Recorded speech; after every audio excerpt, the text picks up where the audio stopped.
Le Christ est ressuscité. Alléluia. Cette formule qui est celle des chrétiens depuis les premiers temps, puissions-nous ne jamais nous y habituer.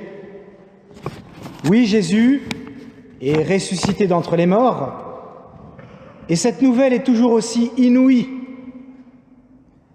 C'est un événement impensable qui dépasse infiniment les limites de tout entendement.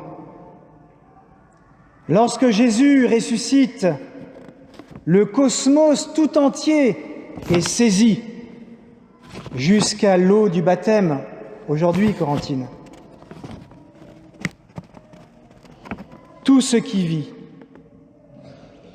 mais plus encore tout ce qui existe, tout retentit mystérieusement au moment de la résurrection.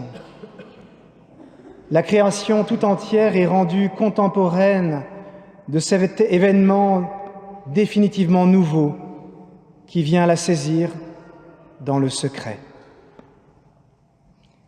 La résurrection, c'est la manifestation d'une incroyable victoire de Jésus sur la mort et le péché. Jésus, le Fils de Dieu venu parmi nous, a tout donné. Et il s'est donné lui-même. Il a pris notre mort pour que nous puissions de lui recevoir la vie. Sans l'assurance que l'amour est vainqueur de toute mort, nous serions réellement désespérés.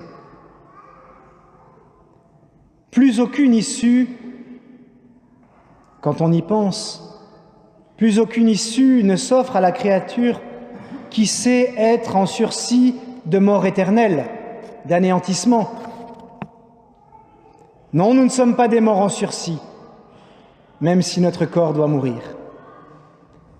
Puisqu'aujourd'hui, l'amour est vainqueur de la mort, puisque Dieu est amour et qu'il nous aime chacun personnellement, infiniment, alors il a la puissance de nous ressusciter nous aussi.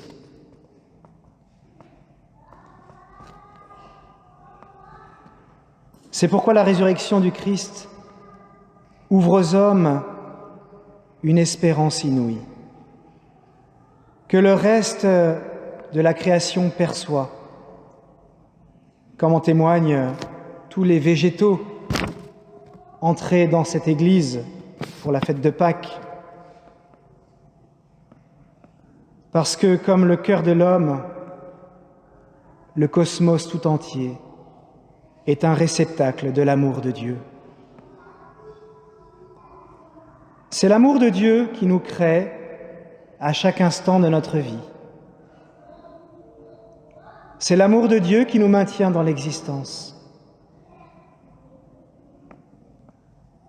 C'est l'amour de Dieu qui nous permet d'aimer vraiment. Alors même si notre style de vie nous le fait oublier trop souvent, tout tient grâce à l'amour de Dieu. Pourtant, il est vrai, nous sommes aussi en prise avec les puissances du mal et de la mort qui infestent encore la création de Dieu. Nous avons besoin que Jésus soit vainqueur en nous pour être en paix.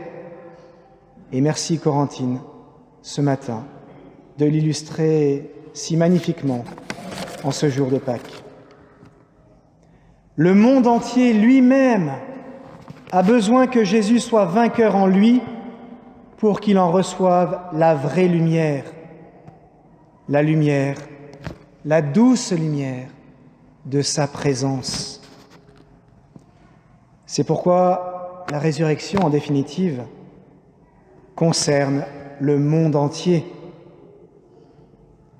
Puisqu'aujourd'hui, l'amour de Dieu est vainqueur de la mort, parce qu'il nous a tout donné, alors que nous ne méritions rien. Alors, frères et sœurs, aimer Dieu et aimer son prochain devient le critère essentiel de notre vie. L'amour est une dynamique toujours nouvelle et souvent cachée. L'amour vient donner le vrai sens à notre vie.